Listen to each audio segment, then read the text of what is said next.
15, 1-5, 9 of Pentacles.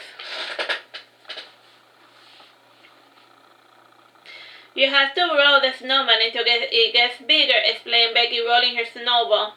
Am I doing it right? Asked Carina, attempting to mimic Becky. No, you're not doing it right, said Becky, coming over. You're pushing it too hard, slow and steady, and watch me do it, run and run and run your boat gently down the stream. Merrily, merrily, merrily, echoed Carina. And after 10 minutes they had the body, the head, and the torso. Carina struggled to lift the torso ball, and Rebecca left her rocking chair in order to assist Carina. And with the snowman's body completed, all they were missing was the decorations.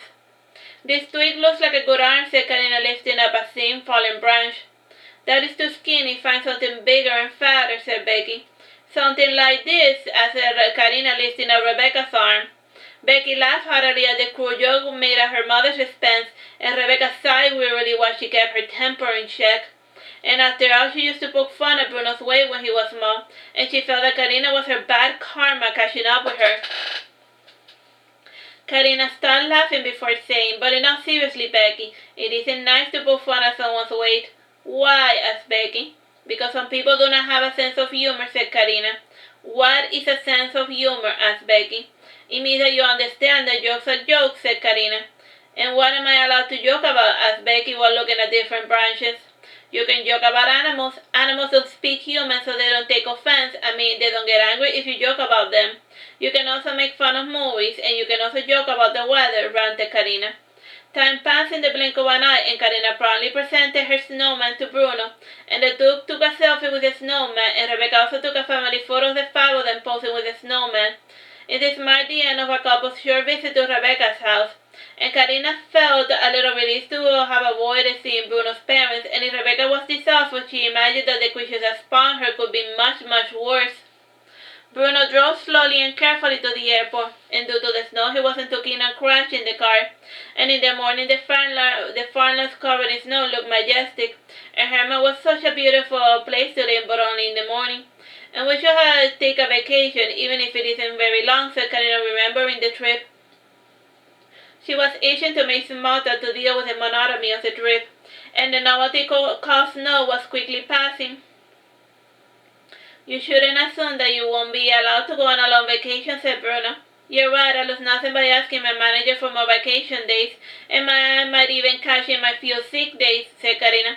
And have you ever been to Cartagena? No, Mom, my grandma's from there, and I was always curious about visiting the place, said Bruno. Though the opportunity to travel never arose, and I was busy with schoolwork, and when my parents traveled, they always left me behind with Rebecca.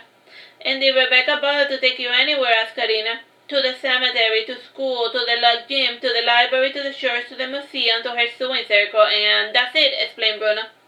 And your grandma, did she take you anywhere? Asked Carina. No, we didn't travel far from home, and the farthest we ever went was to the farmer's market to purchase Amish sweets, said Bruno, smiling warmly, and we would stock up on snacks before flying back. The couple made a quick stop at the Amish market, and they overstuffed the duffel bag with solid foods. And it was a pity that they were only able to take a couple of ounces of honey due to the TSA limitations. And the flight back to Miami was uneventful, and as soon as Carina entered her house, she gravitated towards her bed, and she was tired from shoveling snow and lifting up giant snowballs, and she needed her beauty sleep, and tomorrow was a Monday. Carina had another restless night, and she didn't suffer a night terror, but it wasn't a pleasant dream either. She was in the hospital waiting room, and she didn't know what she was waiting for. She wasn't certain if she was a patient, a doctor, or a visitor. She saw a familiar doctor passing by, and she rose from her seat in order to follow him, and she needed to confirm his identity. She opened her mouth to say the word father, and alas, no sound escaped her lips, and the doctor turned around, and he kneeled down to be at eye level with Carina. And Carina smiled when she recognized her father, Juan Carlos, and she lied dreaming about her dead father. I want you to meet a very special patient of mine, said Juan Carlos. And why is he your patient, Daddy? Asked Carina, taking her father's hand.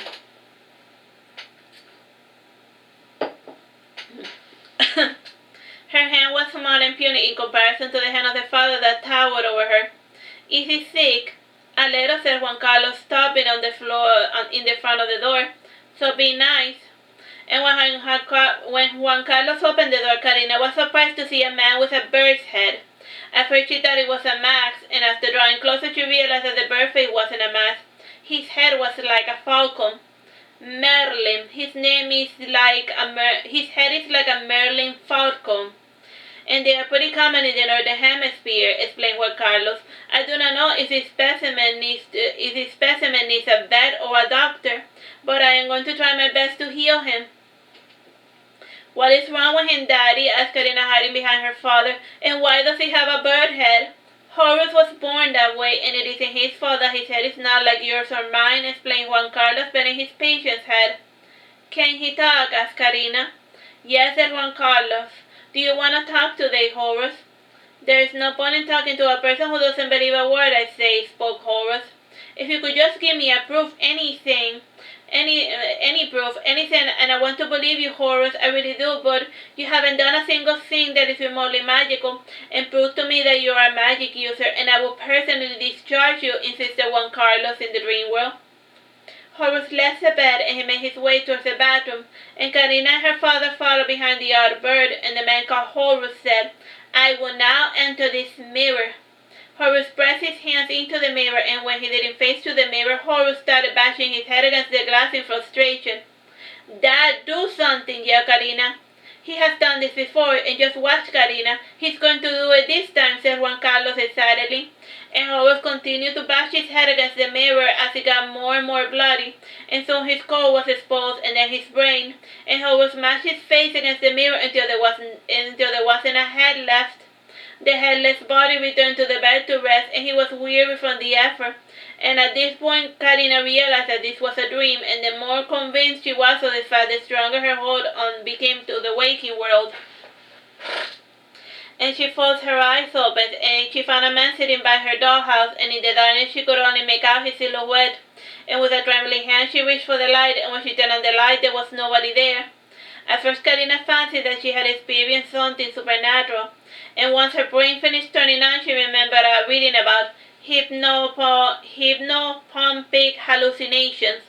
And these hallucinations happen while a person is waking, and they may see and hear things that are naturally there, and they act like an extension of the dream world. And jet lag is a possible cause for such hallucinations, and the more she re-rationalized it, the less fearful she felt. She turned around to watch her boyfriend sleep, and how she envied the fact that he could sleep so peacefully.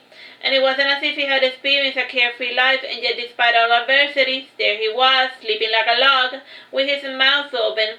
Carina watched Bruno sleep for a bit, and Bruno turned in his sleep, and due to Carina's proximity, his hand extended to draw her into his embrace. And Carina liked Bruno the most when he was sleeping, and she found it endearing that he would draw her closer whenever she was nearby, and his body drew comfort from her warmth. It didn't take long for Carina to fall asleep now that she felt safe inside her man's strong arms. And the following morning came, and like every morning they showered, got dressed, and then they ate breakfast and they went to work, and Bruno was a lot more talkative during breakfast. And Carina felt this was a good thing, and she arrived at work right on time, not a minute early or later. And during lunch she worked up the courage to ask for more vacation days. I am sorry, Carina, but you have only been working with us for 5 months, and you haven't accumulated. I'm just messing with you, Carina. How many days do you want to take? A week? A month? A year? Asked Lysandra, laughing. Carina couldn't tell if Lysandra was speaking in earnest or if she was jesting. Carina lowered her gaze and said, well, I do most of the work around here, while you just put your signature to everything without speaking to any of our patients. So I feel that I have earned the right to. You are fired, Carina, said Lysandra coldly. I am, asked Carina, turning as pale as a sheet. That is what I would say if we were not such good friends. Don't let this be the first and the last time you dare implying that I do nothing while taking all of the credit for your work. Capiche? Asked Lysandra, placing her hand on Carina's shoulder.